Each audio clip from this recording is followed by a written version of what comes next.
Ok, senhores, professor Riane aqui na disciplina de instalações elétricas prediais, Campus Juiz de Fora, do curso de Eletrotécnica. Uma grande alegria, um grande prazer estar aqui com todos os senhores, avançando aqui nos conhecimentos dos projetos elétricos, instalações elétricas prediais. Né? Peço aí licença para entrar em cada lar, em cada ambiente de trabalho, aonde quer que você esteja assistindo esse conteúdo. Bacana? Vamos dar sequência aqui, passamos pelos nossos esquemas elétricos, batalhamos, estudamos, desenvolvemos, exercitamos, né, os esquemas, diversos esquemas elétricos, a simbologia, desde a simbologia até os diagramas unifilares, multifilares, representação de projeto, para agora podermos aí avançar, dando sequência no nosso estudo das instalações elétricas prediais, ok? Então vamos juntos, vamos lá, porque tem muito conteúdo bacana aí para a gente desenvolver. Show? Plus! Vamos lá, pessoal, olha só. Nós vamos dar início agora, né, o que eu chamo de um novo conteúdo, um novo capítulo, onde nós vamos entrar em detalhes na parte de projeto, como é feita a previsão de cargas, alguns critérios para divisão de circuitos elétricos, vamos focar no quadro de distribuição, cálculo de demanda, dimensionamento dos condutores, né, então, dimensionamento dos eletrodutos. Então nós vamos entrar agora numa nova etapa, já sabendo, ciente dos esquemas elétricos, né, de representação do projeto, para dar sequência aí ao nosso curso. Bacana? Show! Bom, essa figura vai ser bastante aí recorrente no nosso estudo, porque ela ajuda a esclarecer muitos pontos, né, que nós vamos estudar. Por exemplo, né, nós já vimos em aulas anteriores, aqui no ramal de ligação, né, o ramal de entrada, definição do ponto de entrega, né? E aqui eu quero mostrar o quadro de medição da concessionária, no nosso caso a CEMIG, o circuito aqui, né, até o circuito principal, até o quadro de distribuição, e o nosso foco nesse capítulo vai ser justamente esse camarada aqui, ó, o quadro de distribuição. Em um outro momento, né, num outro capítulo, nós vamos frisar bastante também esse circuito do quadro de medição até o quadro de distribuição. E nesse circuitinho aqui também, né, do ponto de entrega até o quadro de medição. Tá? Mas por hora, nós vamos focar aqui dentro. Né? Nós vamos definir alguns pontos para definir esse quadro de distribuição. O QD, tá? O QDG, o último de quadro de distribuição geral, tá? Como o quê? Dependendo muito da literatura. Show! Plus! Então vamos lá.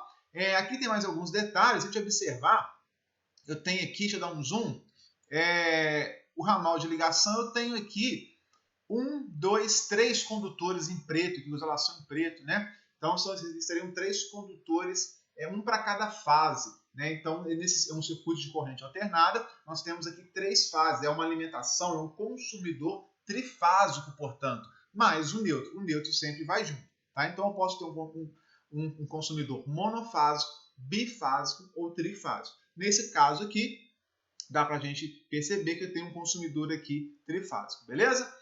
Aqui nós temos o nosso quadro de medição, onde tem um disjuntor geral, né, exigido pela concessionária, o medidor de energia de kWh, que para o consumidor residencial nós medimos apenas a energia ativa. Vocês estão vendo esses conceitos com o professor Duque, lá em circuitos de corrente alternada, o que é potência ativa, potência aparente, né, o que é potência reativa. No caso do consumidor residencial, a medição é apenas dos quilowatts, não dos quilowatts-hora. Né? Eu não vou medir kVAR.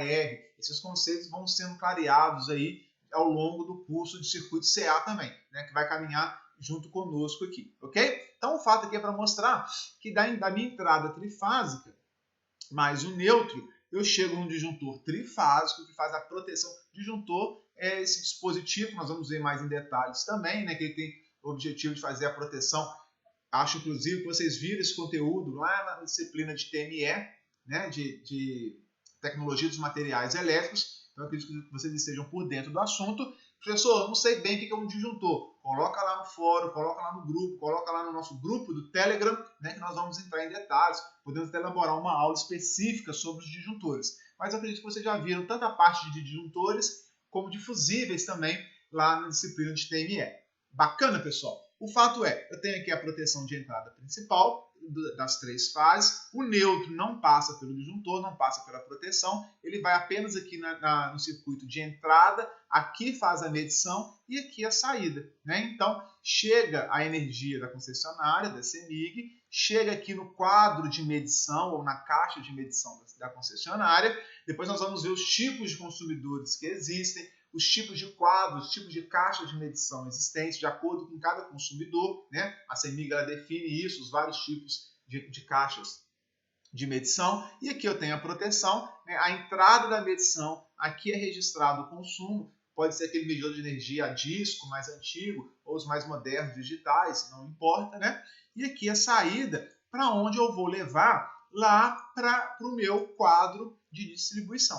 Né? Então, vamos chegar aqui às três fases, o neutro e o terra. Ah, professor, tem um detalhe interessante aqui, ó, porque da concessionária vem as três fases e o neutro. Embora a concessionária também, o neutro é aterrado na concessionária, o neutro é aterrado aqui também, na caixa de medição, no quadro de medição, no cliente. Né? Aqui é um cliente que exige, isso a concessionária define também, tá? A quantidade de haste de aterramento que nós temos de acordo com cada tipo de cliente. Mas aqui nós vemos que o neutro está derivando para cá, ele vai, né, ele é aterrado, e do terra deriva aqui o cabo verde, que é o nosso condutor de proteção, que é o nosso condutor terra. Tá ok? Bacana? E aí lá para dentro da sua instalação, lá onde vão ter as cargas, onde vai haver o consumo, onde vai haver a distribuição da energia dentro da sua edificação, dentro do seu cliente, do seu consumidor, né? Vão vir então, portanto, as três fases, o neutro, e desse aterramento aqui da caixa de medição, está vindo um outro terra aqui. Aqui faltou, pessoal, representar, que a norma NBR 5410 ela exige, o aterramento da edificação. Tá? Era muito comum antigamente ter somente esse tipo de distribuição, mas a NBR 5410 ela exige que a sua estrutura de alvenaria, a sua edificação, ela tem um eletrodo de aterramento. Depois vamos entrar mais em detalhes sobre o que é esse eletrodo de aterramento, né, as formas previstas pela norma NBR 5410, né, de se obter, de se fazer, de se construir, né, de executar esse eletrodo de aterramento, que está conectado à estrutura de alvenaria, né, a estrutura, o aterramento, a fundação da própria edificação. Né? Então aqui eu tenho a edificação propriamente dita, tem a fundação, tem as ferragens, tem a estrutura. Dessa estrutura, dessa fundação, né, ou em torno dela, eu posso passar um anel, nós vamos ver as formas de se fazer isso, surge o eletrodo de aterramento principal da minha edificação, que normalmente é conectado ao BEP, né, que é o barramento de equipotecialização principal da sua edificação, da onde tem o terra, o condutor de proteção principal da sua edificação. Aqui não está representado, depois eu mostro um desenho onde tem esse esquemático trazendo junto com o terra, o terra conectado ao eletrodo de aterramento da edificação. Bacana? Bom, por hora o que nós vamos estudar, né, são estudos mais avançados, a questão do eletrodo de aterramento e tudo mais, eu quero focar aqui no quadro de distribuição, na previsão de cargas que nós vamos começar a estudar. Tá? Para definir o que, pessoal? Nós vamos ver alguns componentes que tem que ter aqui dentro desse quadro de distribuição. O DR, que é para evitar o contato indireto, para evitar choque elétrico. O DPS, deixa eu ver se eu não tenho DPS aqui também. Aqui, ó, o DPS está aqui, ó. Nós temos um DPS, o DR. Vocês vão ver o que é o dispositivo diferencial residual, o que é o dispositivo DPS de proteção de surto, né, de forma a evitar a queima dos seus equipamentos. Nós vamos estudar isso, mas o foco aqui é o disjuntor geral do quadro de distribuição. E aqui eu tenho um barramento de neutro, um barramento de terra. E desse barramento de neutro vão sair todos os condutores neutros para cada circuito da minha instalação. Mesma coisa do barramento de proteção, né? O barramento de terra, ok? E nós vamos ver aqui, nesses barramentos que vão descer depois do DR, eu vou derivar aqui um circuito ou um disjuntor para cada circuito, que nós vamos começar a entender isso um pouco melhor. Circuito de iluminação, circuito de tomada, circuito de tomadas da cozinha, circuito de tomada do quarto, né? Circuito de iluminação de área externa. Então nós vamos começar a entender, a decifrar os vários circuitos que vão derivar do barramento principal dentro do quadro de distribuição. Se forem cargas monofásicas, eu vou ligar aqui um disjuntor monofásico conectado em alguma dessas três fases, ok? E eu vou pegar aqui um cabo ligado ao barramento de neutro. mais o condutor de terra, que tem que ir junto, né? Aonde tem um eletroduto, tem que estar passando ali um condutor de terra também, ok? Mas vamos por partes. Só para mostrar o que nós vamos focar e estudar a partir de agora. Beleza, pessoal? Bom, aqui nós temos a representação do nosso quadro de distribuição. Vai ser recorrente também, nós vamos voltar várias vezes a esse quadro de distribuição, mas por hora, antes de focar aqui nesse quadro, que eu acho que ainda não é exatamente o momento, vamos entender algumas coisas aqui. Na hora que eu vou falar mais de quadro, eu volto aqui com mais calma. Porque por hora, eu preciso fazer um dimensionamento da nossa instalação elétrica, tá ok? Então nós temos que fazer esse dimensionamento, né? Que envolve, pessoal, várias etapas, né? Então, quando nós vamos começar a fazer um projeto novo, de uma instalação nova, ou de reforma, ou de acréscimo, né? Ou de qualquer instalação que nós vamos trabalhar, esse dimensionamento ele tem várias etapas que nós temos que seguir para o nosso projeto sair bacana, sair de acordo, né? Atender todas as necessidades do nosso cliente. Beleza? Perfeito? Então, isso aqui estão elencados aqui algumas etapas que nós temos no dimensionamento do nosso projeto elétrico. Então percebam que agora a gente está ficando chique, né? Eu já estou falando, definindo e vamos começar a estudar hoje o primeiro item, a primeira etapa do dimensionamento de um projeto elétrico, né? Então, não só nós temos que saber executar, né?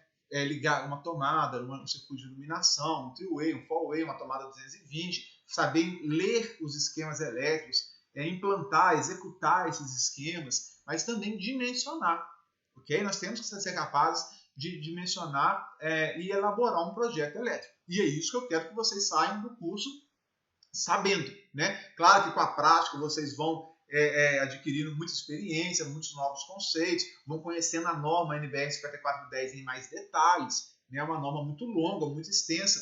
Nós vamos citá-la aqui a todo instante, mas eu não pretendo esgotá-la aqui no nosso curso, né? Seria impossível nesse conteúdo, de acordo com as horas que nós temos, esgotar a norma, né? Então não consigo. Mas nós vamos tratar vários pontos da norma e depois vocês conseguem desenvolver sozinhos, ok? Tá? Até tomando esse costume, né? Adquirir esse costume de ler norma, de estudar, né? Para fazer projetos cada vez mais eficientes, mais corretos, de acordo com normatização e tudo mais. Bacana? Então, olha só, se nós vamos começar a estudar o dimensionamento de projeto para uma instalação elétrica, o primeiro ponto que a gente vai tratar é de previsão de cargas. O que nós pretendemos colocar, qual é a previsão de cargas de iluminação e tomadas dentro do seu projeto.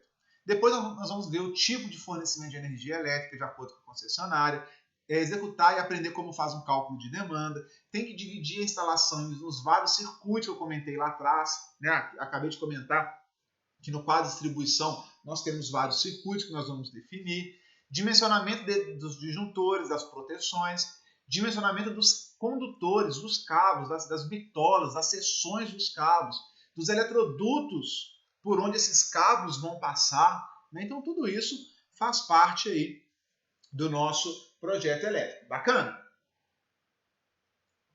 Bom, nós vamos começar estudando, senhores, a previsão de cargas aqui, ó, né, de iluminação e de tomada. Como que funciona isso? Olha só, previsão de cargas de iluminação e tomadas. Será que isso eu escolho de acordo com a minha necessidade? Será que tem uma norma que nos ajuda nessa definição? Né? Quem define isso é o projetista? É somente o cliente? Né? Como é que funciona isso? Tá? Nós vamos estudar isso a partir da aula de hoje. Bacana? Então, olha só.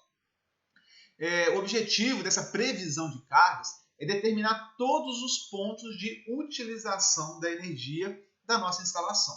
Então, eu vou determinar, de acordo com a planta arquitetônica, de acordo, né, com a minha edificação, quantos pontos de iluminação são necessários, quantos pontos de tomada, as necessidades do meu cliente, as definições mínimas definidas por norma. Sim, a NBR 5410, as prescrições, olha, da NBR 5410, no item 952, traz as potências e os pontos mínimos que eu tenho que obedecer de iluminação e tomada. mínimos, né? Eu posso colocar a mais, eu não posso colocar a menos. E é bom que se tenha esse mínimo definido por norma para evitar que prédios, às vezes, com apelo mais popular, né, coloquem, por exemplo, uma tomada apenas no quarto, né, uma tomada apenas na cozinha. Nós vemos, vocês vão se deparar com instalações antigas em que isso é verdade, isso acontece, né? Vocês vão pegar um ambiente até relativamente grande com apenas uma tomada disponível. Então, certamente, se deixar por conta do empreendedor, a gente pode se deparar com esse tipo de situação. Então, a NBR 5410, ela está sendo revista, já tem um comitê trabalhando na revisão dessa norma, né, iniciando os trabalhos, acredito eu, mas ela está lá com o objetivo de definir e prescrever, né, as condições mínimas que uma instalação elétrica tem que ter. Né? Então, eu garanto que se o meu projetista, né, o meu projeto, o prédio, a edificação, a instalação segue a normatização, que vai ter umas condições mínimas que terão que ser atendidas, que vão garantir o conforto, a qualidade aí, mínima necessária para todos os clientes. Bacana?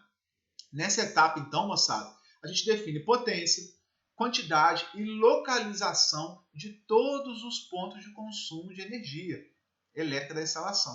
Então, eu vou definir qual que é a potência de iluminação, tomada, equipamento específico, a quantidade que eu vou ter e a localização em cima da minha planta arquitetônica. Então, é nessa hora que nós precisamos, né, receber ou, né, ter em mãos a planta arquitetônica da sua edificação para fazer alguns cálculos e definir a localização desses pontos de iluminação e pontos de tomada. Bacana? Bom, como é que funciona isso, pessoal?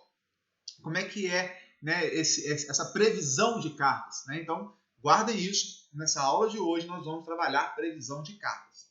Show? Plus? Olha só, então começou aqui, ó. Eu vou começar a entrar. Tem um ambiente chiquetoso aqui, uma sala, né? Parece que é uma sala cheia de pontos de iluminação. Tem aqui luz aqui, ó, fita de LED dentro da sanca. Tem spots, tem iluminação central, tem vários cenários possíveis, combinação de iluminação. Os arquitetos gostam muito disso, fica chique, né? Dá um ar de sofisticação, bacana. Então, nós vamos entender como é que a gente chega até aí. E aí, o que a norma nos diz, o que nós temos que prever minimamente para esses casos? Em cada cômodo ou dependência tem que ser previsto pelo menos um ponto de luz no teto e tem que ser comandado por interruptor. Nada de ligar o disjuntor no quadro e iluminar a casa inteira, o galpão inteiro. Né? Então, tem que ter pelo menos um ponto de luz no teto com um interruptor liga e desliga desse ponto de luz. Professor, essa imagem aqui tem vários pontos de luz. Ok, né? O que abunda não falta. Né? Então, se está sobrando, bacana. O que eu tenho que garantir é que cada ambiente tenha ao menos um ponto de luz.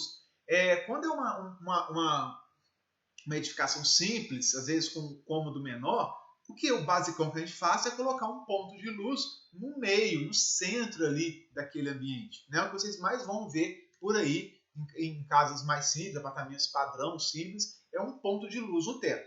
O que acontece quando a pessoa faz uma reforma, né? Ou mesmo uma casa nova, como esse ambiente aqui, e aí faz o rebaixamento de gesso, e aí quer distribuir, fazer vários cenários, vários jogos de luz, de acordo, né, se eu quero um ambiente mais aconchegante, com menos luz mais amarela, eu quero mais luz para leitura, para executar alguma tarefa, e aí você pode pegar esse um ponto de luz e distribuir em vários outros pontos, tal como está aqui, né, fazer esses vários cenários. Normalmente o cliente ele vai te dar, né, uma dica, ou você vai ver o padrão ali da sala, o que ele vai colocar pela própria planta arquitetônica, conversando com o cliente, você vai ter a noção aí do que ele espera. Né? Mas se você não tiver o desenho exato do gesso que ele pretende colocar, dos móveis, da disposição dos móveis, dos ambientes, não tem problema. Nós vamos aprender a colocar 1, 2, 3 pontos ali, baseado no seu bom senso, e quando vem o rebaixamento de gesso, esses 1, 2, 3, 4 pontos que sejam, pelo gesso a gente consegue fazer a furação adequada, na posição correta, e derivar isso para mais pontos de luz se necessário. Tá? O fato é, na hora que eu vou bater a laje, né, vou fazer a laje de concreto, eu tenho que deixar alguns pontos já com os eletrodutos passando para vir o concreto em cima, fazer a laje e já ter por onde chegar os eletrodutos passados, alguns pontos, algumas caixinhas, aquelas caixas octagonais, né, de distribuição de luz, prontas para depois do gesso a pessoa definir exatamente quais pontos ela quer. Se não houver gesso, a gente sempre coloca a caixinha centralizada, né, para conseguir ali ter uma qualidade de iluminação mínima aceitável. Ok? Bom, isso tudo a gente vai conversando aí ao longo do tempo. O fato é, olha só, os pontos de luz, eles têm que ser distribuídos uniformemente, né? Então, se eu tenho lá um ambiente retangular, né? E aí eu vejo que um ponto só me atende, vou distribuir igual, ou coloco dois, eu vou espaçá-los de forma adequada. Existem estudos que vocês vão ver em instalações industriais, se eu não me engano, no quarto módulo, que é a parte do estudo de luminotécnica. Né? Muito bacana, muito gostoso de se fazer, que existem outras normas específicas de iluminação que nós vamos seguir, alguns ambientes que exigem iluminação, um índice de iluminação mínimo, né? Quantidade de lux mínimos, sala cirúrgica, por exemplo, sala de aula, biblioteca, escritório, né? Um ambiente de sala convencional, uma oficina, um galpão. Então, lá existem várias tabelas que vão definir qual que é o índice mínimo de iluminação que eu tenho que ter naquele ambiente para eu conseguir realizar aquela tarefa. Então, isso é um outro estudo, é o estudo de luminotécnica, feito à parte, ok? E aí, existe um aparelho que chama luxímetro, né? Que nós vamos nesses ambientes e medimos a incidência de luz ali em cima. E vemos se está de acordo com a norma ou não. Por exemplo, não me engano, não sei ao certo, mas numa biblioteca ou no escritório, tem que ter no mínimo 300 ou 500 lux de iluminação, né? Então eu vou lá com o meu instrumento, em cima do plano de trabalho, a minha mesa, por exemplo, e vejo se eu tenho aquela incidência de 300 lux, de 500, de acordo com que a norma, outra norma, não é 5410, de acordo com a norma de iluminação exige. Se tiver de acordo, ok. Se não estiver de acordo, eu tenho que colocar mais pontos de luz, distribuir, aumentar a potência da iluminação, eu tenho que criar algum recurso técnico para alcançar aquele mínimo exigido por norma, tá ok? O que nós vamos ver aqui, aprender, é de acordo com a NBR 5410, como fazer para definir os pontos mínimos e a potência mínima de iluminação, a carga mínima. Quando eu falo carga, eu falo potência, vou falar em VA, volts vezes ampere, potência aparente, S V vezes I. Tá? Para eu definir qual condutor que eu vou utilizar, qual disjuntor, qual a proteção que vai ser adequada, né? Para definir aonde vai ficar esse ponto, mas a quantidade de pontos, o número de lâmpadas que nós vamos instalar, de fato, pode variar de acordo com a necessidade do ambiente. Beleza? Bom, pessoal, o que é? Então vamos por partes, não fica desesperado, professor, estou desesperado já, não estou entendendo, né? O que eu vou fazer aqui na fase de projeto e lá na luminotécnica? São projetos feitos separadamente? Não, eles podem andar em conjunto, até prefiro que andem. Mas se você não tem um projeto de luminotécnica, ou ele não foi contratado, né? Você não foi contratado para desenvolver esse projeto de luminotécnica, o que você vai fazer é seguir puramente a NBR 5410 para dimensionamento de circuitos de potências mínimas necessárias, que já dá para você fazer muita coisa. Nós vamos ver aqui. Lá no quarto módulo, a gente fecha o ciclo, né? Precisa montar craques em projetos elétricos e também vai vir um acréscimo do projeto de luminotécnica, algo a mais, um projeto mais sofisticado, mais refinado, mas que tem por base esse projetinho aqui que nós vamos fazer no segundo período. Bacana? Show!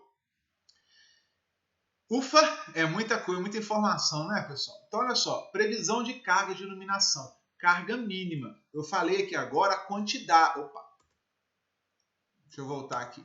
Falamos da quantidade, né? Pelo menos um ponto de luz no teto, comandado por interruptor, quantidade mínima. Qual que é a carga mínima? Pessoal, o que é carga mínima, né? Carga tem a ver com potência, tá, pessoal? Vocês vão ver potência ativa, reativa e aparente lá em circuito CA. Né? Então, quando eu falo a carga mínima, eu falo qual que é a potência aparente mínima necessária que nós temos que considerar no projeto. Aí pode ser que dê um pouco de dúvida do que é potência aparente. Então eu vou avançar aqui. Aqui, ó, esse slide aqui mostra, vocês vão ver isso em circuito CA, com muito mais propriedade, aliás. Mas o que é volts vezes ampere? É o S aqui, ó. Potência aparente, o módulo dela é V vezes I. Né? A tensão disponível daquele circuito vezes a corrente daquele circuito. Ora, até então em circuito CC, nós tínhamos apenas esse V vezes I, não era S. Ele era o P, né? Potência, watts. Agora o P continua aqui, ó, potência ativa, kilowatts ou watts. Continua aqui, que é no eixo real.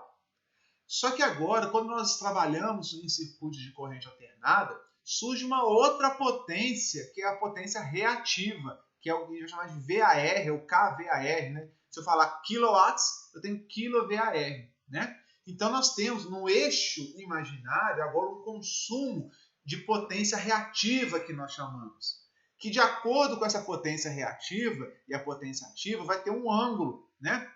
Entre esses dois, entre o eixo real e o eixo imaginário, e esse ângulo, nós damos o cosseno desse ângulo, melhor dizendo, nós damos o nome de fator de potência. Então as cargas, os equipamentos, quando conectados em corrente alternada, guardem isso, percebam isso, quando eu estou em corrente contínua, só tem o eixo real, só tem quilowatts. Quando eu estou em corrente alternada, além dos quilowatts, surge aqui a potência reativa, que o cosseno desse ângulo me dá o fator de potência, que é a relação entre o reativo e o ativo. Né? E aí, se eu pegar a potência total consumida pela CEMIG, né? O que a CEMIG tem que te entregar em termos de potência total? É a potência aparente S, esse S aqui. Ó. Então, a potência aparente S, o kVA, ou simplesmente os VA, volts e ampere. Volts é volts, né? I é ampere. Então, volts, ampere. Olha o volts, ampere aqui. Como tem kilowatts, kiloVAR, kiloVA. Tá? Então, aqui é a minha potência aparente, que ela tem uma parte no eixo real, uma parte no eixo imaginário. Então, se simplesmente pegar o módulo aqui da tensão, do produto da tensão pela corrente que a minha instalação está recebendo, eu não estou medindo nem a potência ativa, nem a potência reativa. A potência ativa é aquela que realiza trabalho, né? Aquilo que esquenta o chuveiro, que faz o carro entrar em movimento, né? Que faz ali as coisas funcionarem. A reativa é necessária normalmente para criar o campo magnético, né? É a potência reativa do circuito consumida pelos capacitores, pelos indutores, que vão me dar o fator de potência total da instalação. Então, eu vou pegar aqui minha potência aparente, que é o produto dos volts vezes os amperes, que é essa potência total que minha instalação está recebendo da concessionária, sabendo que ela é a combinação de uma potência ativa e uma potência reativa. Né? Viram só que interessante? Vocês vão ver, eu não vou entrar em detalhes para explicar a potência aparente, a gente gastaria aqui umas duas aulas por aí, e vocês vão ter isso em circuito CA. Se já não tiveram, né? Vocês vão aprender os capacitores lá em circuito CA, os indutores, os circuitos em corrente alternada, né? A senoide, então, vendo que ângulo é esse, o ângulo entre a impedância, estão vendo impedância, né? Aqui o consumo de potência ativa da resistência, o consumo da potência reativa pelo indutor, pelo capacitor, né? Então vocês estão vendo assim, qual que é o ângulo entre a resistência e o indutor? Qual é o ângulo entre a resistência e o capacitor? É o mesmo ângulo que eu vou ter aqui entre a potência consumida pela minha instalação. Se eu tiver apenas resistores, eu só tenho potência ativa sendo consumida. O caso do chuveiro, por exemplo. O chuveiro é uma resistência pura. Então, o consumo de energia por um chuveiro, a potência dissipada no chuveiro, só tem potência ativa. A indutiva e a capacitiva é nula, ou muito próximo disso. Nesse caso, que eu só tenho resistência, a potência aparente, esse ângulo aqui, ó, viu? Esse ângulo vai tender aqui a zerar, né? Vai ter um ângulo zero aqui, e a potência aparente vai ser igual à potência ativa, e a potência reativa será nula. Né? Então, quando eu pego um chuveiro, uma lâmpada incandescente, uma torradeira, que são cargas puramente resistivas, eu tenho que a minha potência aparente ela vai ser idêntica à potência ativa. Agora, quando eu pego um motor, circuitos eletrônicos, onde eu tenho capacitores, indutores envolvidos no meu circuito, além da potência ativa, eu vou ter uma potência reativa, aí aparece uma potência aparente, que vai ser a combinação, através do triângulo retângulo aí, né, da potência ativa mais a reativa. Beleza? Por que eu estou falando isso, pessoal? Porque aqui a regrinha ela é dada em VA. E vocês ainda estão sendo apresentados, né, estão aprendendo ainda circuito CA, e estão sendo apresentados aos VA da vida, ao VAR, aos watts. Né? Então, por isso que estou fazendo essa pequena introdução. O professor não clareou muito ainda, né? Ainda estou com dúvida. Calma, que em circuito CA tudo será esclarecido. Né? E para você entender aqui, a grosso modo, se a gente pensar, né, que são aquelas lâmpadas antigas, incandescentes, que só tinham filamento de tungstênio resistivo, você pode até igualar os VA aos watts. Né? Então, se for uma carga puramente resistiva, você pode trocar VA por watts. Aí fica mais fácil de saber. Né? Quando falar 100 VA, seria, entre aspas, 100 watts para uma carga puramente resistiva. Se for uma carga, uma lâmpada de LED, uma lâmpada fluorescente, né? Vapor de sódio, mercúrio, não vai ser só watts. É o watts mais VAR que vai dar os VA necessários. Se for uma lâmpada puramente resistiva, os VA são iguais aos watts. Show? Plus? Bom, por que eu estou falando isso? Olha o que a norma NBS 5410 nos diz sobre previsão mínima de carga de iluminação. Dependências com área igual ou inferior a 6 metros quadrados tem que ser previsto uma carga mínima de 100 VA, ou de 100 watts, né, uma equivalência entre aspas. Ok? Ou seja, fez a área, calcula a área do seu cômodo, do seu ambiente, deu menor ou igual a 6 metros quadrados, eu tenho que prever no meu projeto elétrico o mínimo de 100 VA, ou de 100 watts, entre aspas. Beleza? Se a dependência for superior a 6 metros quadrados, tem que ser previsto agora uma carga mínima dos mesmos 100 VA para os primeiros 6 metros quadrados, acrescidas de 60 VA para cada 4 metros quadrados inteiros. Isso aqui é muito importante, ao inteiros aqui. Ó. Opa, confundi um pouco, não estou sabendo entender muito bem isso. Bom, você vai calcular a área dos seus ambientes. Sala, cozinha, banheiro, quarto, corredor, tudo. Hall de entrada, o que você quiser. Os ambientes que forem menor ou igual a 6 metros quadrados, a carga prevista é de 100 VA. Se for 8 metros quadrados, passou de 6, aí eu venho aqui para baixo e para os primeiros 6 é 100 VA. Quando eu completar, tiro 6 da minha área, 6 metros quadrados da área.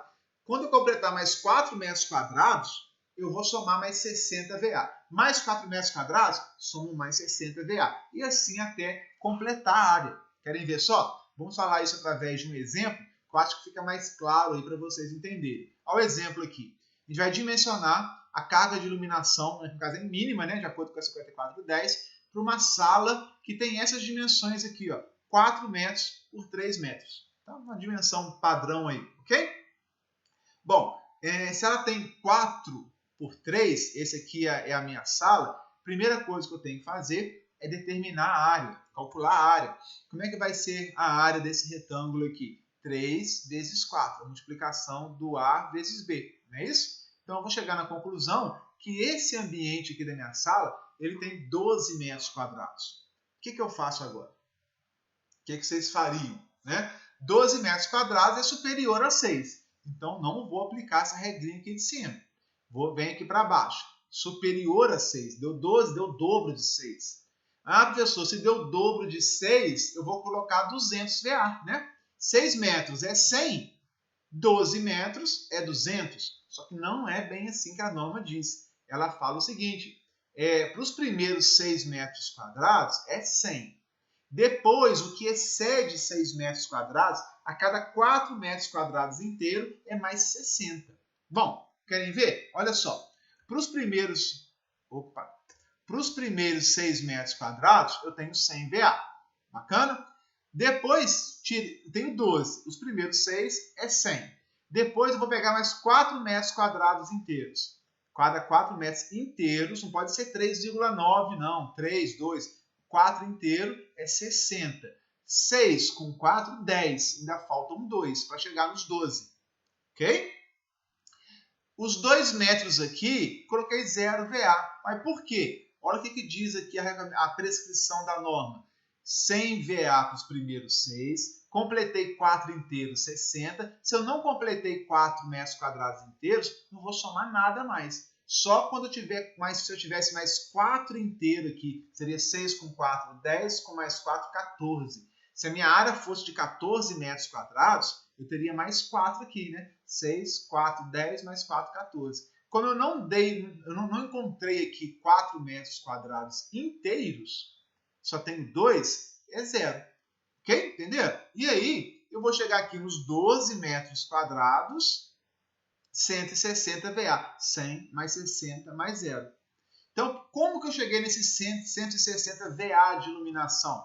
100 para os primeiros 6, 60 a cada 4 metros quadrados inteiros, e esses 2 aqui eu botei em vermelhinho, né? Sobrou aqui, ó, sobrou, eles não vai somar potência nenhuma no meu projeto. Tá? Então, para efeitos de prescrição de norma 5410, eu teria que ter, para esse ambiente, uma previsão de carga do meu circuito de carga de iluminação de 160 VA. O que vocês acham? É muita potência? É pouca potência? Dá para o gasto? Né? Mediano? O que vocês acham aí? Pensa direitinho. Se eu pegar aí, pessoal, as lâmpadas de LED de hoje em dia, né? Lâmpadas de 6 watts, 9, 12, 15 watts, ainda que eu tenho 4 metros, poderia colocar uma lâmpada aqui, outra aqui, duas, né, distribuídas aqui, duas de 9, daria 18 watts. Ou seja, pessoal, 160 VA, se eu fizer uma aproximação aqui para facilitar o seu entendimento, VA igual a watts, eu teria aproximadamente 160 watts de potência prevista no seu projeto. Gente, é muita potência. Um ambiente desse, te garanto que você não vai gastar em mais do que 30 watts, 30 VA, entre aspas, né? E está previsto 160. Então, o seu projeto está prevendo muito mais potência de iluminação do que de fato você vai usar. Isso acontece porque hoje nós estamos na era, né, da tecnologia de iluminação de LED, onde as potências dos LEDs são muito pequenas. Se nós pegássemos as lâmpadas lá de trás, incandescentes, eram lâmpadas de 60 watts, 75 watts, 100 watts. Quem de vocês aí lembra das lâmpadas de 100 watts? Eu cheguei a pegar essas lâmpadas de 100 watts de tungstênio, filamento de tungstênio, iluminava bastante, ficava feliz da vida, mas esquentava horrores, né? E consumia muita energia. 100 watts uma lâmpada, né? 100 watts hoje, olha só, se pegar 10 lâmpadas de 6 de LED, dá 60. Estou longe do 100 ainda. Então percebo que essa norma ela está desatualizada, né? Ela ainda considera as lâmpadas lá de trás, de incandescentes, de tungstênio, pré-históricas, que já nem existem mais, né? Hoje, uma lâmpada de 100 watts de tungstênio, ela não permite nem ser fabricada, nem de 75, nem de 60. As lâmpadas de incandescentes que nós vemos no mercado, elas são mistas hoje em dia, não são nem tungstênio pura, não são nem incandescentes pura, se não me engano vai até 30, 45 watts. Né? A legislação foi proibindo o uso dessas lâmpadas porque são lâmpadas com eficiência muito baixa, né? Muita potência para pouca luz. Ela produz mais calor do que luz. Aliás, essas lâmpadas incandescentes antigas, o produto principal delas é o aquecimento, é calor. O subproduto é a luz, né? De forma indireta. Ela aquece o tungstênio, provoca aquele calor gigantesco.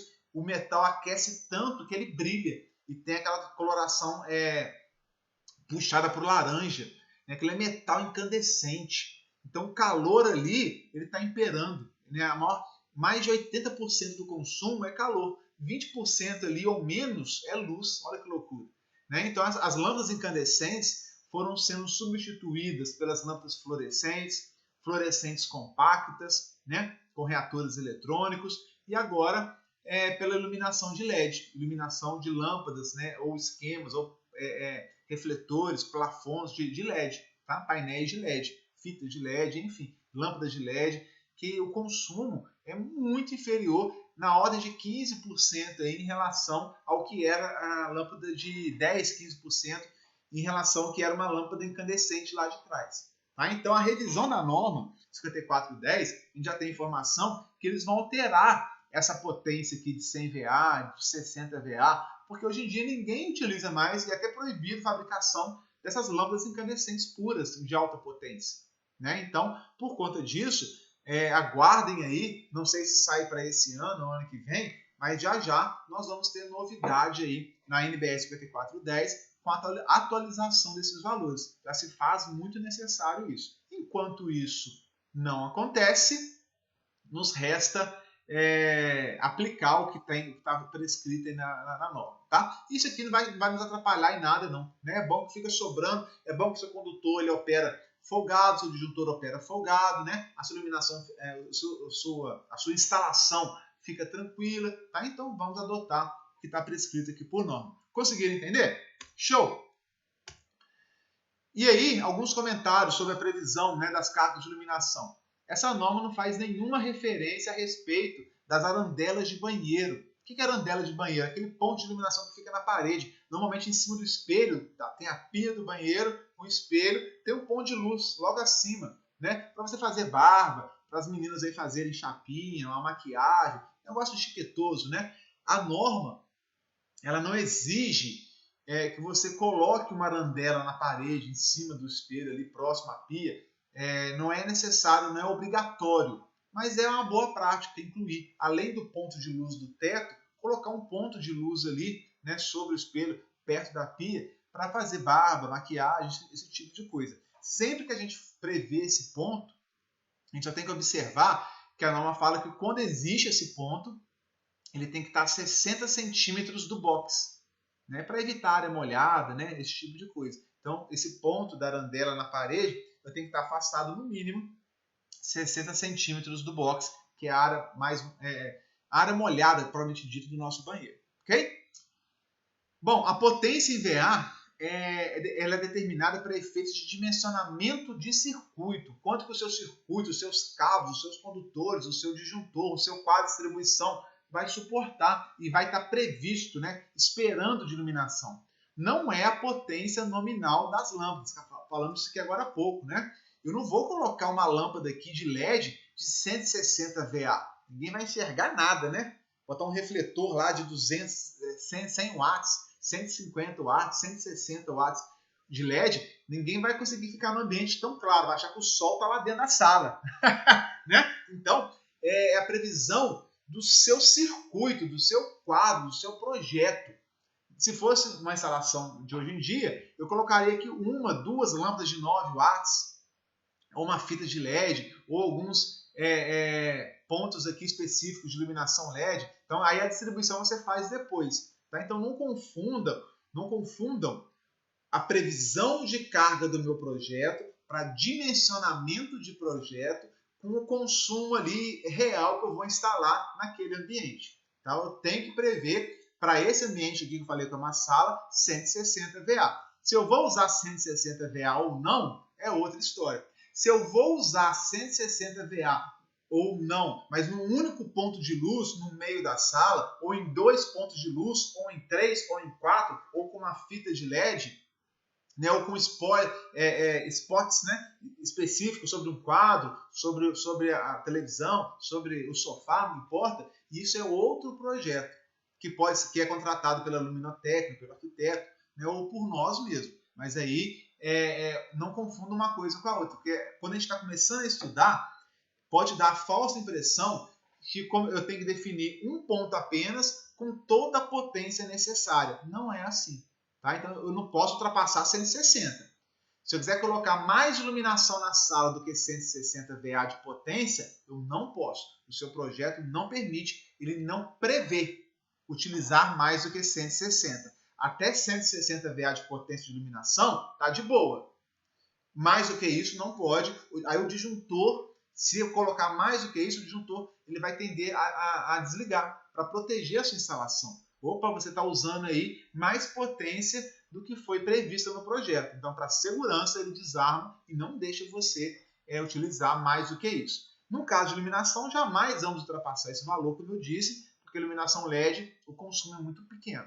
Tá? Mas não tem que ser apenas um único ponto aqui no centro da sala, não. Pode colocar 2, 3, 4, 10. Quantos pontos a sua mente de arquiteto conseguir prever? Ok? Show? Ficou confuso? Manda dúvida lá no grupo, que eu terei o maior prazer em responder. Tá bom, pessoal?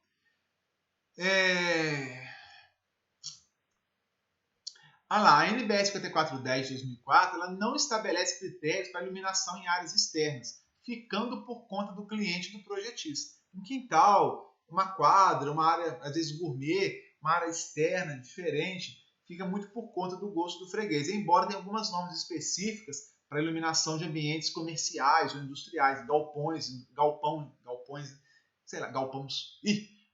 industrial, quadras de esporte, praças. Então, esses ambientes comerciais, industriais, de uso comum, existem normas de iluminação específicas que tratam desse assunto, mas para um quintal, né, às vezes uma área externa da sua casa, uma garagem descoberta, não existe isso específico a nível predial. Bacana? E agora, nós falamos já de iluminação. No mínimo 1 ponto por ambiente. Falamos aqui como calcula a potência, a carga para cada ambiente. Fizemos o exemplo 4x3. E se for aí um ambiente, um banheiro que tem, sei lá, 2x2, um banheiro de 2 metros por 2 metros. 2 vezes 2 é 4 metros quadrados. Opa, 4 metros quadrados é menor do que 6, então é 100 VA de iluminação para aquele banheiro. Né? Eu tenho aqui um quarto 3x3. 3x3 é 3 vezes 3, 9 metros quadrados. Para os primeiros 6 metros quadrados é 100 VA. Se eu pegar 9 metros quadrados, tiro 6 metros quadrados, sobraram 3 metros quadrados. Para esses 3 eu vou atribuir alguma potência adicional? Nananina não. Por que não? Porque eu tenho que ter 4 metros quadrados inteiros para atribuir 60 VA adicional. Entenderam? Tá? Então, se eu tenho um ambiente 3x3, que é 9 metros quadrados, para os primeiros 6 é 100 VA, para os últimos 3 metros quadrados, não vou atribuir potência nenhuma adicional. Quer dizer então que um ambiente de 6 metros quadrados vai receber a mesma carga prevista de iluminação de um ambiente de 9 metros quadrados? Sim, não completou 4 metros adicional, não tem 60 VA adicional também não. Tá? Que é 100 VA para um ambiente de 6 metros, 7 metros, 8 metros, 9 metros, dá e sobra. Né? Você vai colocar, às vezes, uma lâmpada de 9 watts. Olha quanto que sobrou. Né? 9 watts, vamos aproximar para 9 VA ou 10 VA. Você previu 100. Tá com uma folga, tá com bota larga aí, demais da conta. Entendeu? Isso é iluminação. Bom, e no caso agora de tomadas, né? Como é que a gente faz a previsão, a quantidade, a potência para pontos de tomada? Né? Tomadinha 127, tomada 220. Como é que funciona isso? E aí nós vamos cair aqui, pessoal, primeiro na classificação de 2 tipos de tomada. A primeira tomada, que é a tomada de uso geral, que a gente fala TUG, né? Alguns livros, algumas referências, eles falam PTUG, é ponto de tomada de uso geral, ou simplesmente TUG, e os pontos de tomada de uso específico, PTUE, ou simplesmente TUE, tomada de uso específico. O que é isso? Né? Quais são essas duas categorias de tomada? Essas duas classes, tipos de tomada, classificação de tomada. A primeira, de uso geral, é a tomadinha que você vê aí, né? Focinho de porco aí. Aliás, não é focinho de porco mais, agora é só um novo padrão de tomada que nós vimos já, né? Que é a tomada com 3 pinos. Essas tomadas geral que vocês vão encontrar aí no seu ambiente, onde vocês estão, qualquer ambiente. Eu uso as tomadas de uso geral, o nome, uso geral, para alimentar qualquer aparelho portátil de uso geral, televisão, furadeira, computador, liquidificador, o que você quiser ligar, né? Carregador de celular. Então, é uma tomada de você ligar qualquer trem nela, ok? E a tomada de uso específico? O nosso projeto toma um cuidado a mais. Né? Ela é projetada caso a caso, porque ela é uso dedicado, ela é uso exclusivo, Ela é uso, como o próprio nome diz, específico para cada equipamento. Exemplos: uma torneira elétrica, um chuveiro. Por quê? O chuveiro, eu saio com a fiação do meu quadro de distribuição, do meu cabeamento, eletroduto, vou alimentar exclusivamente o chuveiro. Naquele ponto ali onde eu vou ligar o chuveiro, eu não vou ligar mais nada. Eu não vou ligar furadeiro naqueles condutores, lá no alto fica o chuveiro. Não vou ligar televisão, não vou ligar nada, nada, nada. Só posso ligar o meu chuveiro. É um circuito previsto, dimensionado no seu projeto para a conexão apenas daquele chuveiro. Mesma coisa vale para a torneira elétrica. Eu não posso pegar uma torneira elétrica aqui de pia, né, que a potência é alta, e ligar em qualquer tomada da casa. Vai desarmar. Se tudo der certo, né? Se tudo der certo, projeto bacana, um quadro bem feito, tudo mais, vai desarmar, não suporta a potência da torneira elétrica. Se eu vou ligar uma torneira elétrica na pia lá, de lavar vasilhas, eu tenho que prever um circuito exclusivo para aquela torneira elétrica. Isso daqui é um forno elétrico, ó, né? Muito comum hoje, muito presente, esse forno de embutido de alta potência, muito presente, não é aqueles forninhos menores não, tá, pessoal? É um forno elétrico mais caprichado, de potência maior, que eu vou instalar na minha cozinha, faço um armário em volta dele e tal, tudo direitinho, embutido. E aquele ponto onde eu vou ligar o forno é somente para ligar o forno. É um uso exclusivo, um uso dedicado. Então eu vou dimensionar qual que é a corrente desse forno, qual que é o cabo que eu devo utilizar, né? Qual que é o disjuntor de proteção para alimentar esse forno exclusivo. Mesma coisa ar-condicionado, né? Onde fica o ar-condicionado, não é qualquer tomada, é a tomada exclusiva para ligar o ar-condicionado. Tá? Então, pessoal, o que é a diferença entre tomada de uso geral e tomada de uso específico? O uso específico é para alimentar especificamente, exclusivamente, determinado dispositivo ou equipamento, um aparelho específico. E uso geral é aquelas que nós distribuímos pelos cômodos, né, pelos ambientes, para ligar qualquer coisa que eu queira ali. Entenderam? Ficou claro? Antigamente tinha até a definição de que passou de 10 amperes uso específico, mas não vão muito por aí não, porque as tomadas hoje tem dois tipos de tomada que nós vimos, a de 10 amperes e a de 20. Então existem tomadas de uso geral de 20 amperes, nenhum problema nisso. Tá? Então, esse negócio de passou de 10 amperes é uso específico, não é muito por aí não. Tem, inclusive, ar-condicionado, que a corrente não chega a 8 amperes, né? Não chega a 6, 7 amperes, menor do que 10, portanto, e é uso exclusivo, é uso específico, porque naquele circuito, muitas vezes 220 volts, eu vou ligar somente o meu ar-condicionado, vai ficar ligado direto, não tem nem às vezes tomada, o chuveiro não tem tomada, ele está ligado direto com a fiação, eu uso um conector, fica fixo ali, eu não tenho a tomada para plugar o chuveiro, isso não existe não, tá pessoal? Até porque a corrente do chuveiro ultrapassa 20 amperes, né? E nós não temos tomada acima de 20 amperes. Então, os equipamentos que superam 20 amperes, eles ficam ligados através de conector direto na instalação elétrica da sua edificação. Beleza? Bom, eu vou determinar aqui agora qual que é o número, a quantidade de tomadas de uso geral que nós temos que ter na nossa instalação. Perfeito? Bom, como que eu faço isso, pessoal?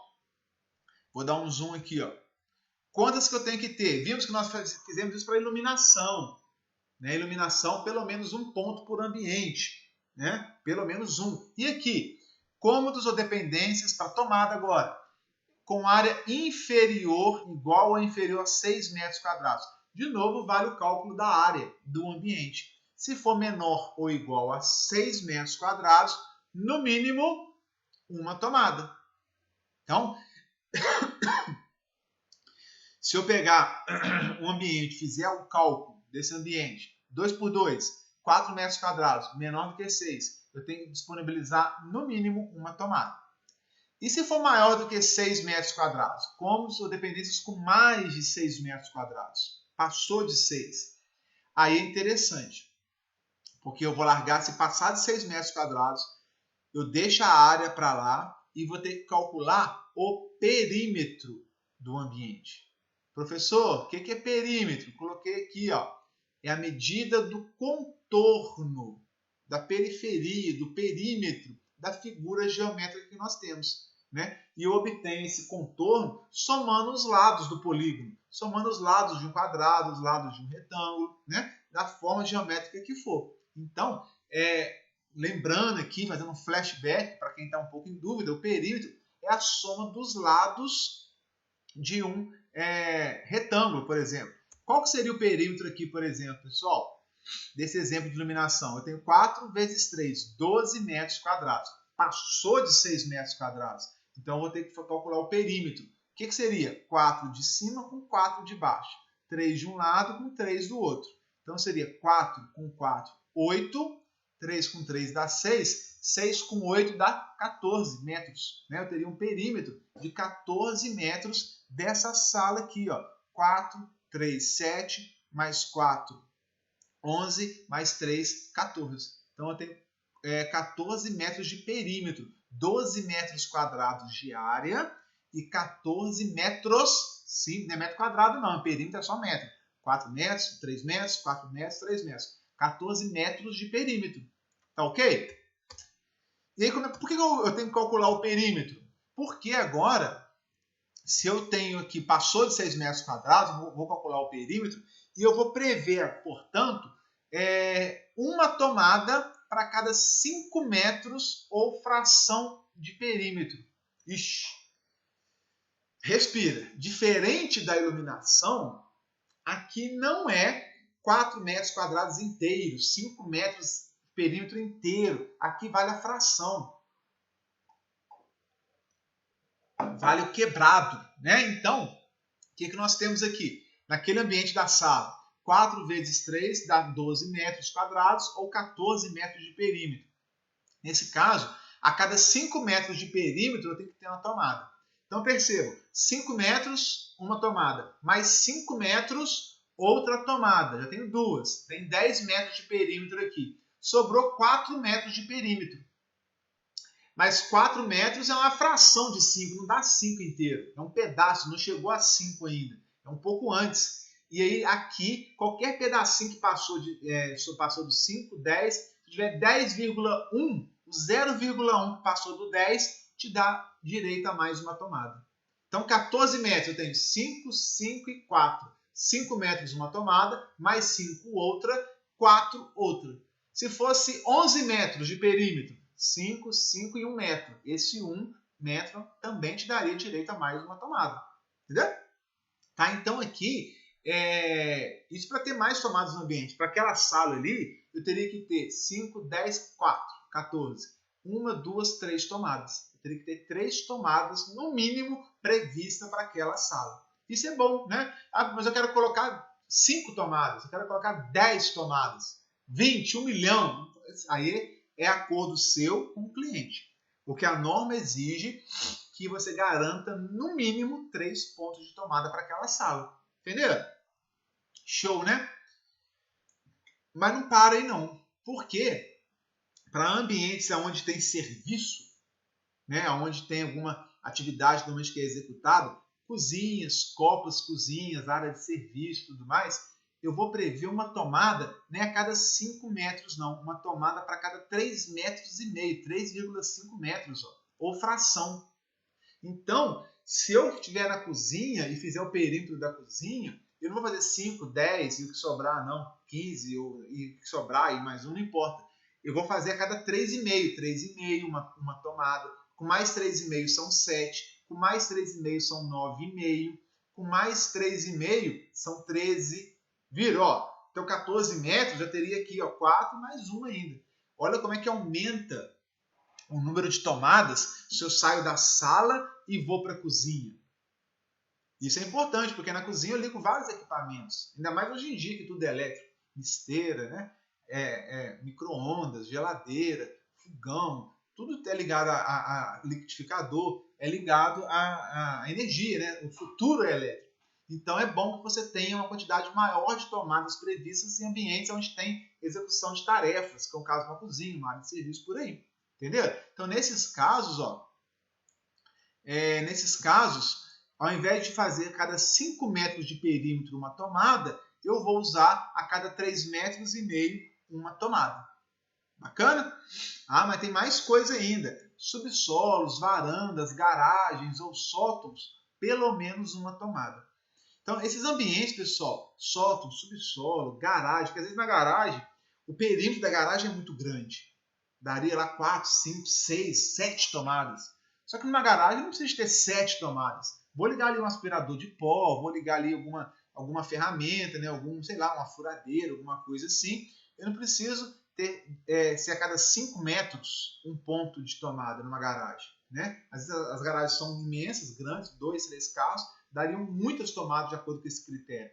Mas o que a norma fala é que nesses ambientes, cômodos dependentes é uma coisa, cômodos internos, dentro de casa. Agora, subsolos, varandas, garagens, sótãos, pelo menos uma tomada. Eu tenho uma varanda no meu apartamento. Na varanda, previsto ali um ponto de tomada. Na garagem, pelo menos um ponto de tomada. No subsolo, numa cobertura, um ponto de tomada, pelo menos. Ah, mas eu quero seguir a regra dos 5 metros para minha garagem. Perfeito, né? O que abunda, não falta. Pode ficar à vontade aí para colocar a mais. No mínimo que eu tenho que saber é que eu tenho que colocar um ponto. E no banheiro? No mínimo, uma tomada junto ao lavatório, com a mesma distância que eu falei da arandela, tem que estar a 60 centímetros do limite do box. Então, a tomada que eu vou colocar junto ao lavatório, junto à pia, ela tem que estar distante, 3 palmos, né? O meu palmo é mais ou menos uns 22 centímetros. Uns 3 palmos do box, para evitar risco de choque, algum risco, né, de tomar banho e respingar água na tomada, alguma coisa nesse sentido, por questões de segurança, tá, pessoal? Tá? Então, no banheiro também tem que ser previsto. Você não precisa usar a regra dos 5 metros, dos 3,5 metros. Eu tenho que prever, no mínimo, uma tomada junto ao lavatório. Beleza? Joia, pessoal? Isso é a quantidade. Olha só, umas regrinhas, tudo isso de acordo com a norma 5410, previsto pela norma 5410. Volta o vídeo um pouquinho, assista novamente, né, leia com atenção, faça um resumo para vocês conseguirem entender isso melhor. Tá? Bom, nós falamos aqui o número, a quantidade de tomadas de uso geral que são necessárias. E a carga, e a potência de cada uma delas. Aqui, ó, olha o item 95222, 9.5.2.2.2 da NBR 5410. Lá vocês vão achar esse textão aqui, né, esse texto grande que eu resumi aqui. Né? Então, lá no item 952 da norma, tudo isso que a gente está falando está tudo escrito lá. Né? Tu pode ir lá na norma ver, está tudo escrito lá. Aqui você está de forma mais mastigada, de forma mais resumida, mais didática. Mas está tudo extraído da norma. Ok? Ufa! Como é que a gente faz a determinação da carga, da potência prevista no nosso projeto de cargas de uso geral? A norma fala, está escrito aqui no item A, que em banheiros, cozinhas, copas, áreas de serviço, tudo que tem serviço, atividade, eu posso ligar equipamentos mais pesados, de maior potência, de maior consumo, ok? Eu vou prever 600 VA ou 600 watts, entre aspas, tá? Se eu for pensar num aparelho puramente resistivo, uma misteira, por exemplo, né? Nos primeiros 3 pontos de tomada. E 100 VA a cada ponto excedente. Nós vimos ali que pela cômodo de sala, ou se fosse cozinha, daria, sei lá, 4, 5 pontos de tomada. Os 3 primeiros eu tenho que considerar 600 VA. Os demais 100. 600 com 600 com 600 dá 1.800. 600, 1.200, 1.800. Se eu tenho 5 pontos, então é 600, 600, 600, 100 e 100. Entendeu? 600, 600, 600, 100 e 100. Dá 1.800, 2.000. Então seria 2.000 VA ou 2 kW, entre aspas, previsto aí de carga estimada no meu circuito que vai alimentar a cozinha. Ah, professor, mas essas 3 primeiras é 600 e as outras 2 é 100.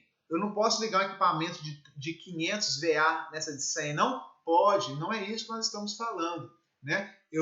É só para determinar qual que é o circuito que vai alimentar as 5. Eu posso ligar qualquer equipamento em qualquer ponto de tomada. Não tem problema.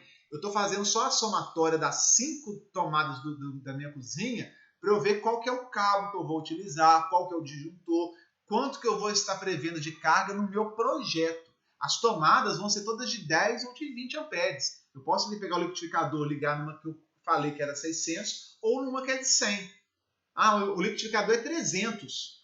Não importa, as 5 tomadas vão ser aptas, né, a alimentar equipamentos de 10 ou de 20 amperes, dependendo do que você comprar, ok? O que eu estou vendo é o seguinte, na hora que eu fizer o consumo das 5 tomadas, eu vou pegar o que está conectado nas 5, somar a corrente das 5, a potência das 5, e o circuito que está levando essa corrente toda para a cozinha, ele vai perceber, opa, a somatória do consumo de energia, de potência das 5 tomadas da cozinha ultrapassou 2.000 watts. Se ultrapassou, ele vai desarmar, porque ultrapassou o critério do projeto, o limite que eu previ no projeto. Se não, ele vai deixar o barco correr solto.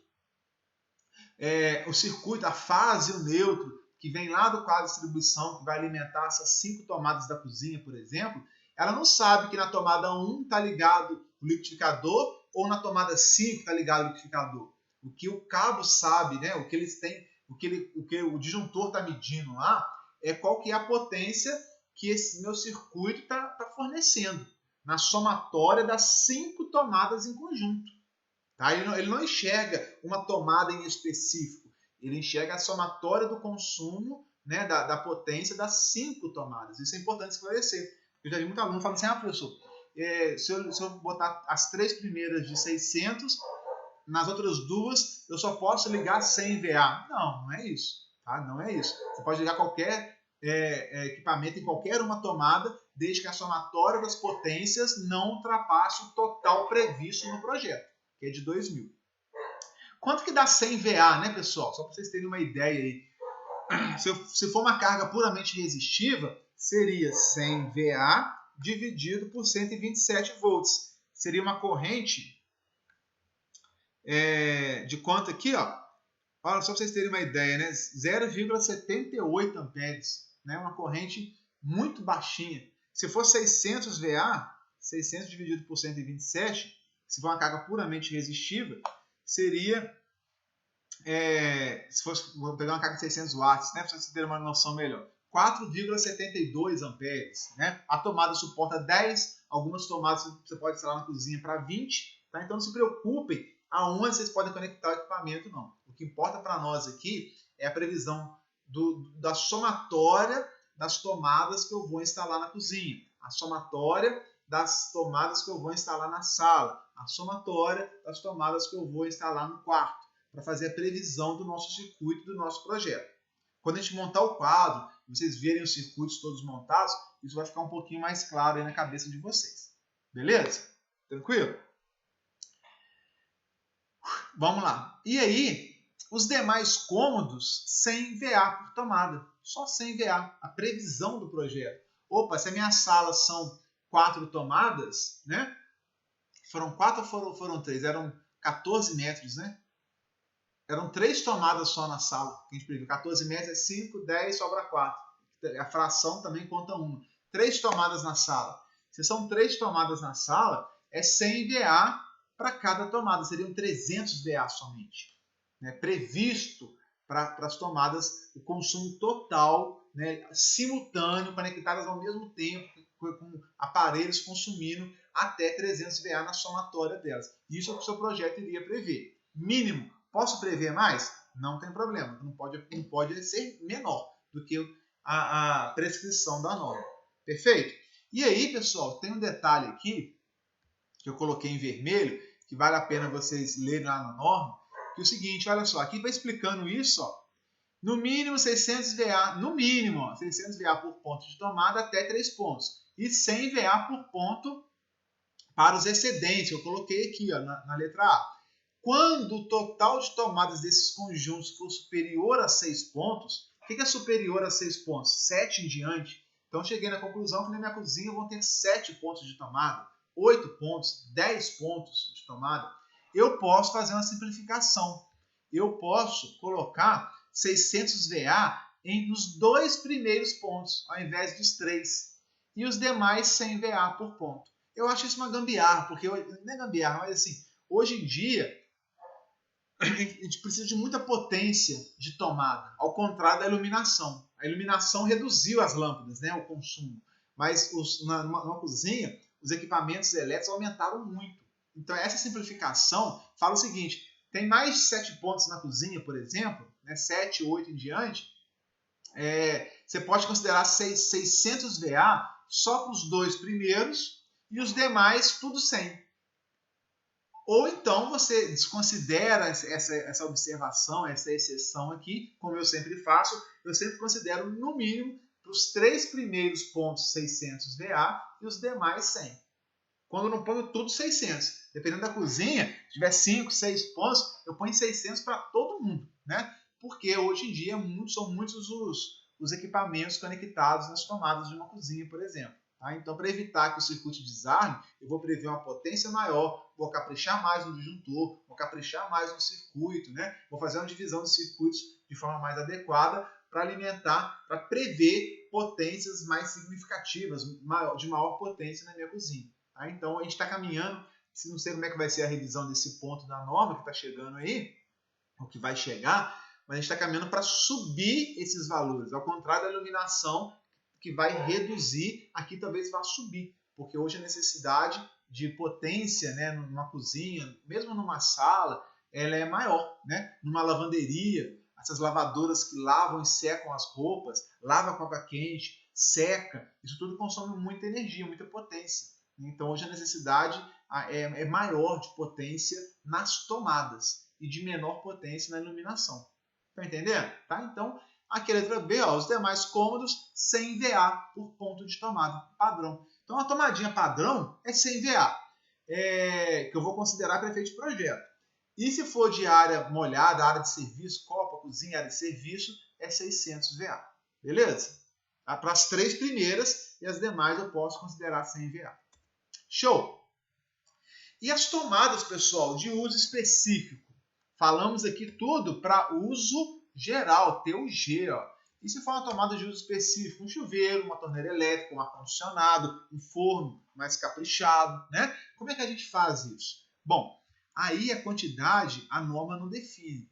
É de acordo com o número de aparelhos em utilização. Então, seu cliente tem que falar, eu vou ter um ar-condicionado em cada quarto. Eu vou ter, são 2 banheiros, 2 chuveiros. São 3 banheiros, 3 chuveiros. Eu quero prever um ponto de alimentação para uma torneira elétrica na cozinha. Eu vou prever uma lavadora lava e seca lá na lavanderia, né? Dessas com maior potência. Então, uma máquina de solda, tá? Então, aí o cliente vai te falar, ou você pode ver pelo perfil do cliente, pelo perfil da planta, qual que se adequa mais, fazer algumas previsões e apresentar para o seu cliente, ver se vai atender, né? Porque depende do que depende do tamanho do apartamento, do tamanho da casa, do perfil do seu cliente e tudo mais. Você vai fazer um salão de cabeleireiro. Hoje os secadores de cabelo é 2.000 watts, 2.500 watts, potências elevadíssimas. Então você vai prever lá no salão o uso de 2, 3 secadores de cabelo, né? Aquelas chapinhas, eu não sei qual é a potência exatamente, mas perceba que são equipamentos de grande consumo. Né? Então, você vai colocar na garagem lá uma lojinha lá para fazer um salão de cabeleireiro, um forno para assar bolo, né? Assar pão, fazer uma padaria, mas você tem que saber o que você vai colocar lá, que são todos os usos específicos. Um forno, né, de padaria, de um pequeno comércio, uma máquina específica de uma loja que você pretende colocar ali. Aí você tem que saber o que é para definir a quantidade e a potência. Tá? Aí eu tenho que saber a potência nominal do equipamento que eu vou alimentar. Chuveiro, ar-condicionado, um forno elétrico, uma banheira de hidromassagem. Né? Então eu tenho que saber qual que é a potência do chuveiro. 5.500 watts, 6.500 watts, 6.800 watts, 7.500 watts. Pasme, 7.800 watts. Gente, um chuveiro com 7.800 watts é potência demais da conta. Não existe nem 127, tem que ser 220. Mesmo 220, 7.800 watts dividido por 220 dá 35 amperes em 220 volts. Misericórdia, né? É potência, é corrente demais, né? Muita potência.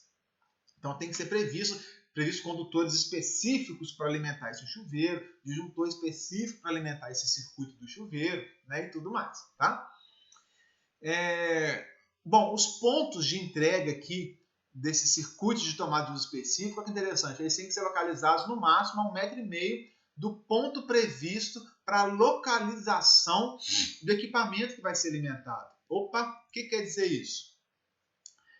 Quer dizer que se meu circuito da minha tomada de uso específica é para um chuveiro, a caixinha lá que vai sair a fiação do chuveiro, o meu chuveiro tem que estar no máximo a 1,5 m da saída do meu circuito. Né? Então o equipamento tem que estar próximo à saída ali, ao ponto da caixinha aonde vai sair aquele circuito. Mesma coisa a torneira elétrica, a maneira de hidromassagem, ou seja, a tomada de uso específico, eu tento levar o mais próximo possível do meu aparelho, do meu equipamento que eu vou alimentar. Tá? Outra coisa interessante, olha aqui, ó, deixa eu dar um zoom aqui. A norma determina, inclusive, que a conexão de aquecedores de água, por exemplo, ó, que são tomadas de uso específico, a conexão aqui não pode ser por tomada, por plug, enfiar um plug na tomada. Não, use essas tomadas destinadas a aquecimento, que são circuitos de grande potência, a conexão tem que ser via, por exemplo, aqui, ó, conector. Tá? Então tem que ter conectores. Né? Pode ser feita uma emenda direta, desde que seja feita uma emenda bem feita. Vocês aprenderam lá em TME. Né? Então tem formas de fazer uma emenda tecnicamente bem feita. Então eu faço por uma emenda, uma conexão por emenda muito bem feita, ou então uso conector, que é melhor ainda. Né? Então eu não uso plug tomada para essas tomadas de uso específica destinada a aquecedores elétricos. Chuveiro, por exemplo. Tá? Beleza? E aí, eu não sei se eu já mostrei esse momento Yoda, que a gente faz todo um projeto, um dimensionamento para determinar a potência que eu vou ligar na tomada, do circuito que vai alimentar, do disjuntor que vai proteger, né, e tudo mais. E na prática o que nós vemos são essas várias gambiarras aqui, né, muito comuns no nosso dia a dia, que infelizmente pode acabar em incêndio. Né? Em princípio de incêndio pode evoluir de forma drástica, dramática, melhor dizendo, né, de forma a formar curtos-circuitos, aquecimento e incêndios. Né? Então, um projeto bem feito, ele vai determinar os pontos de uso da energia de forma a evitar esse tipo de loucura aqui. O projeto tem que prever isso. A potência prevista tem que ser adequada ao que eu vou ligar. Se tudo estiver de acordo, não vai ter sobreaquecimento, não vai ter incêndio, não tem risco de choque, não tem risco de nada. Né? E se o projeto for bem feito e alguém usar de forma inadequada, tal como está aqui, a proteção tem que ser capaz de identificar que está sendo feito um uso inadequado em algumas tomadas ou em alguns ambientes e desligar o circuito por precaução, por proteção. Muitas vezes o que nós vemos, infelizmente, é que nem proteção tem, nem disjuntor tem, nem fusível tem. Então você vai ligando até pegar fogo, até o cabo não suportar, aquecer, pegar fogo, derreter, né? E aí, o que nós vemos, infelizmente, é isso. E a grande causa de incêndio de instalações prediais, hoje em dia, eu arriscaria dizer mais de 90%, é projeto elétrico inadequado, incorreto ou inexistente. A gente vê instalações que nem quadro de distribuição tem. Está ligado direto lá na medição da CEMIG. Né? E vai distribuindo dentro da instalação, nos mais diversos cômodos, e faz um puxadinho, e é a loja que aumenta, e liga micro-ondas, e liga ar-condicionado, e liga chuveiro, e liga máquina, e liga isso, liga aquilo, vai ligando. Não tem proteção, não tem quadro de distribuição, não tem projeto, não tem previsão de cargas, não tem nada. Chega uma hora, pega fogo. Né? Eu fico admirado, sinceramente, de como que algumas instalações ainda demoram tanto para pegar fogo, porque são submetidas a situações extremas durante muitos anos antes de pegar fogo. Né? É o papai do céu aí que nos protege bastante. Tá? Eu já vi duas, três casas que a gente trocou toda a instalação e fizemos toda a instalação elétrica, e uma delas, a família saiu de madrugada de casa porque viu pegando fogo na caixinha do teto do corredor. Né? E assustou, saiu de casa, depois voltou, desligou algumas coisas lá e tal, voltou, dormiu, mas foi necessário trocar toda a instalação. Sem projeto, não existia projeto, óbvio, não existia quadro de distribuição, estava ligado direto lá no disjuntor da rua, da CEMIG, né? Cabos inadequados, circuitos inadequados, gambiarras mais diversas, emendas feitas dentro de eletroduto, chuveiro alimentado com cabo 1,5, né? Então tinha de tudo que eu possa imaginar de errado. E demorou 30, 40 anos ali para dar esses fagulhos, sair fumaça lá de uma caixinha de luz. Demorou demais, né? Eu não sei como é que durou tanto. É impressionante. Mas por isso que nós vemos instalações antigas, sem proteção, com cabos inadequados, sem projeto, muitas vezes pegando fogo, dando aí prejuízos enormes e colocando inclusive vidas em risco. Então é nosso papel, enquanto técnicos da área, desenvolver projetos bem dimensionados, seguindo norma, né, com quadro de distribuição, com proteção, com previsão de cargas, tudo direitinho, né, para que não venha a ter problema. Né? Eu te garanto que quando a instalação é bem feita, bem executada, bem trabalhada, bem projetada, esses perigos, né, eles desaparecem. Ok? É isso nós estamos avançando e aprendendo daqui em diante. Tá, senhores? Professor, eu não sei, só para terminar a aula aqui, eu não sei, por exemplo, qual que é a potência de um chuveiro, a potência de uma torradeira, a potência de um ar-condicionado. Então existem algumas tabelas que nós vamos trabalhar melhor na próxima aula da semana que vem. Olha só, isso aqui é uma tabela da CEMIG. Assadeira, banheira de hidromassagem, fala qual que é a potência em watts aqui, ó. Aquecedor de água, chuveiro, tá vendo? Bomba d'água, ferro elétrico, geladeira, freezer, lâmpadas. Tem lâmpada incandescente antiga aqui ainda, né?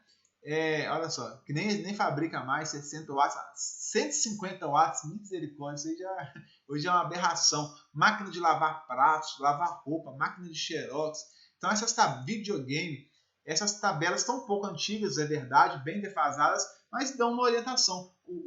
O ar-condicionado, de acordo com os BTUs, qual que é a potência que vai consumir. Não sei se vocês sabem, mas ar-condicionado, a potência deles não vem em watts, vem em BTU, que é a unidade de calor. Então, se pegar um ar-condicionado de 10.000 BTU, 8.500 BTU, eu consigo ver quantos watts, quantos VA, watts e VA. Aí, com esse valor aqui, é o que nós vamos usar para fazer o nosso projeto. Então, cada equipamento aqui, pessoal, nós temos uma referência. Na internet, vocês vão encontrar outras referências mais atuais. Isso aqui eu tirei de um livro, ó, que o ar-condicionado em BTU também, 7.000 BTU, 9.000 BTUs, a potência em torno de 1.200 watts. Eu sempre considero isso, né? Um ar-condicionado padrão para um quarto aí de 9.000 BTUs, eu considero aí então de 1.200 watts, 1.500 watts, 1.500 VA, é uma média boa aí, tá? Chuveiro de 4.000 a 7.500, tá vendo aqui? Tá? Então é só uma referência de um forno elétrico, pequenininho, né? Esses portáteis aí que a gente põe em cima de bancada, e um forno elétrico mais caprichado, né? mais industrial e mais comercial, micro-ondas, lavadora de louças. Então isso aqui é uma ideia para quando você não sabe qual que é a potência do seu equipamento, quanto gasta um micro-ondas, quanto gasta um ar-condicionado, uma geladeira, vocês têm uma ideia do que considerar para uso específico ou para ter uma ideia do uso geral que pode ter dentro de uma instalação. Beleza? Show! E agora é trabalhar, né? É exercitar. Nós vamos, a partir das próximas semanas, fazer a previsão de cargas de uma planta real, né? Vou dar exercício para vocês fazerem. Nós vamos batalhar aqui as dimensões dentro de uma planta para poder fazer essa previsão de cargas bacaninha, chiquetoso, né? Chique para de noite, para a gente ter aí, tirar onda de projetista, que é isso que eu quero que vocês trabalhem aí, consigam fazer com muita tranquilidade. Beleza, pessoal? Então agora é a hora, falei muito, tá com 1h20 aqui, mais de 1h20 de vídeo, mas é importante esse contato, essa aula, para a gente tirar todas as dúvidas. Tá? Coloquem as dúvidas no grupo, no Telegram. Semana que vem vou batalhar em cima disso, vou para o quadro, a gente faz um resumão no quadro de tudo que eu falei aqui. À primeira vista pode ser um pouco chocante, né? Ficar um pouco, não entendi muito bem. Faz um resuminho no papel, iluminação, tomada, número de pontos, potência que eu tenho que considerar. Eu vou fazer esse resumão no quadro para auxiliar vocês e nós vamos fazer exercício. Eu tenho certeza que no desenvolvimento dos exercícios isso ficará muito mais claro na cabecinha de todos os senhores. Beleza?